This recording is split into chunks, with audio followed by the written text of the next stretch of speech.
This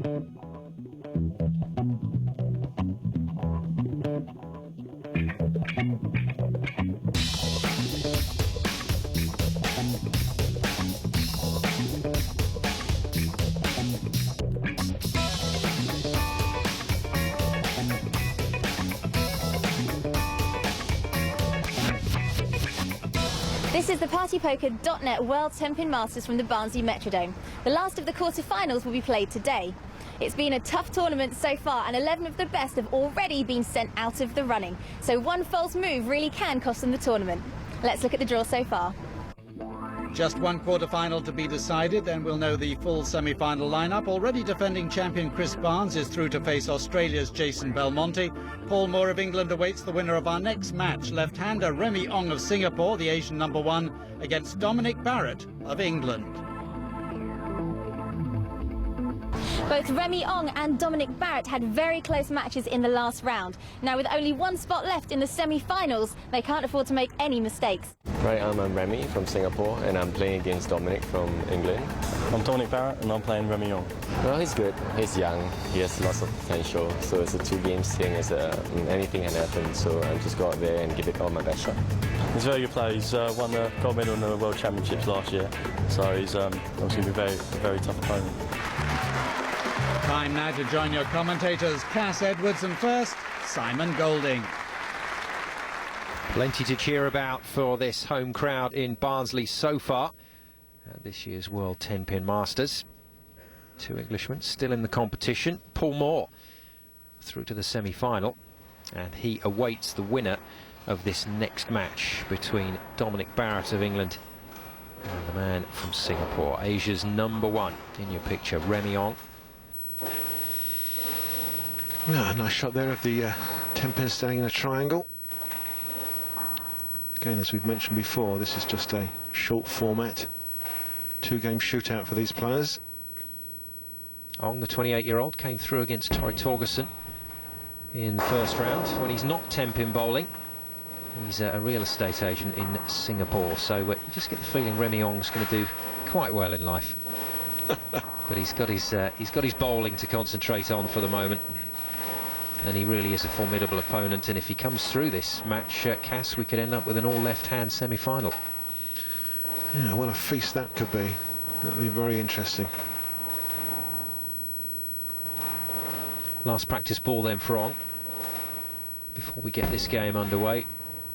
But never really saw him crack a smile on the lane for many years, but this year he's been interacting with the crowd, waving and smiling, enjoying his bowling. It just shows you how players progress through their career, how their mindset changes. A few years back down the line, Dominic Barrett, the youngster born in Cambridge, now based in Essex, 21 years of age. Got some pretty good stats there, and a good scalp in the first round. Deandra Asbati, the current World Cup champion, played a great game for a portion of that first match. He looked very solid on the lane.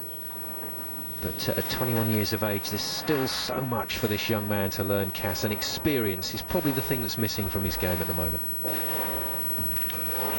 You're quite right, he's got plenty of time to experience more in this game and learn more. Funnily enough, he's actually been the UK's #1 ranked bowler for the last 2 years.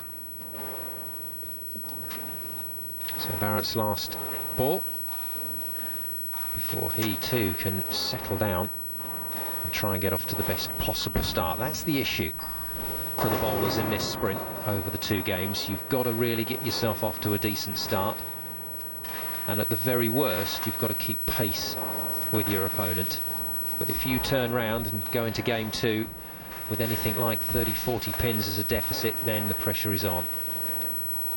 Tournament referee Bernie White. Gentlemen, wish you good luck, good bowling. Remy to start the first game. Tremendously appreciative of this wonderful field that's been assembled for this year's tournament, and he gets that ringside seat, of course, to watch these guys in action. Remy Ong then, Asia's #1, up against the talented Englishman Dominic Barrett for a place in the semi-final against Paul Moore in the last of our quarter-finals. Just a quick reminder, Simon, that both of these players will be actually trying to beat the lane And if they can conquer that, then it's likely they're going to beat their opponent. But they won't be looking at one another, and they probably won't be talking to one another. It's the lane they need to beat. Freshly dressed. Lane conditioner 2/3 of the way down to the lane, tapers out to about 41 feet. And that's where the grip and the friction takes hold, and the balls hook up to the pocket. Well, I'll be interested to see where Ong decides to start. And the choice is a good one. Starts in the pocket, doesn't he? The 1-2 pin pocket for the left-hander. Really high backswing, great follow-through, steady at the line. Just rips the rack. Well, he had the luxury of watching the last quarter-final very closely. Two left-handers, Alex Liu and Paul Moore. I think he would have learnt quite a bit from that, Cass. Well, he'll certainly have learnt one or two moves that he's probably aware of anyway, but he knows how this lane is playing. And if it comes to making a change, it's, as you say, it's certainly an advantage. A great response there from Dominic Barrett. Now, that's exactly the start that Barrett made when he played in his first round match against the American Asbadi. Nice and deep, and then bringing it out wide and hooking it back into that pocket. And if you look at the two bowlers, Cass, there's just that little bit more that could go wrong with Barrett's game as opposed to Ong's. It's not quite as simple and as fluid as Ong's. He tends to cover a few more boards with the delivery. A little bit out and in. Just a little bit more hook, but Ong, straighter down the lane, really does rip the rack from the left-hand side. That ball comes roaring back from the left-hand channel.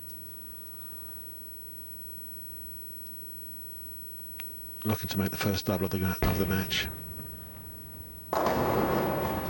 Doesn't get it. Leaves the 10. Yeah, just a fraction light on that head pin there. Didn't get any messages coming across. Here we see the high backswing, a great follow through. Lots of leverage at the line there. It's just a fraction light. Hits them thin. Can't quite get that cascading effect to take that single corner pin away. And our first look at the spare ball that Remy Ong uses. I think that's got to be one of my favourites. The football. Wouldn't fancy kicking that one, I must tell you, but down it goes. And kicks out the Tenpin. Strike spare then for Ong. That's how he started this fourth quarter final. Barrett also working a strike. No panic stations yet for Ong. Plenty of time to go, although we say this is a sprint. The players will be looking at the mid part of this first game to really build their game for the rest of this match.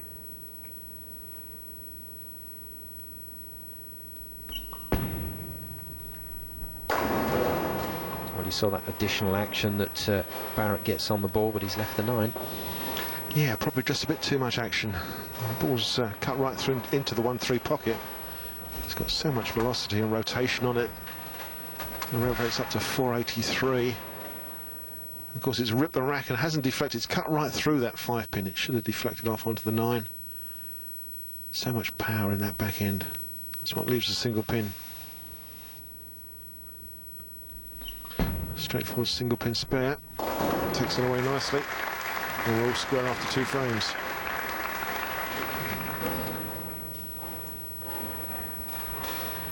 So identical starts for both players. Strike and then 9 spare. The only difference being they left different pins. Remy leaving the 10 and Barrett leaving the 9. But as close as we thought this was going to be. He looks pretty relaxed actually for a young man, doesn't he? He loves this tournament. He said he's wanted to play in it for 3 or 4 years since he's started watching it on Sky Sports, and he wanted to play. He's wanted to play for a long time, and he's determined to take his chance. And last year he gave a great account of himself. He went out first round, but really enjoyed his time